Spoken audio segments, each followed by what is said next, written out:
రంగారెడ్డి జిల్లా శేరిలింగంపల్లి మండలం Madhapur survey number 66, 67లో దాదాపు 2000 చదరపు గజాల భూమి విషయంలో హైడ్రా తీరుపై హైకోర్టు ఆగ్రహం వ్యక్తం చేసింది. ఆ భూమిలో హైడ్రాతో పాటు ఇతర అధికారులు జోక్యం చేసుకోకుండా మధ్యంతర ఉత్తర్వులు జారీ చేసింది. స్వాధీనం చేసుకున్న స్థలాన్ని వెంటనే ఖాళీ చేయాలని, అక్కడ ఏర్పాటు చేసిన బోర్డులను తొలగించాలని ఆదేశించింది. తదుపరి విచారణ వచ్చే నెల 18కి వాయిదా వేసింది.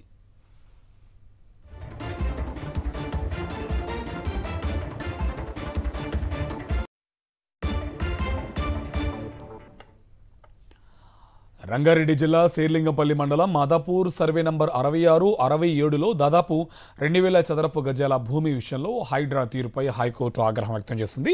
ఆ భూమిలో హైడ్రాతో పాటు ఇతర అధికారులు జోక్యం చేసుకోకుండా మధ్యంతర ఉత్తర్వులు జారీ చేసింది. స్వాధీనం చేసుకున్న స్థలాన్ని వెంటనే ఖాళీ చేయాలని, అక్కడ ఏర్పాటు చేసిన బోర్డులను తొలగించాలని ఆదేశించింది. తదుపరి విచారణ వచ్చే నెల 18కి వాయిదా వేసింది.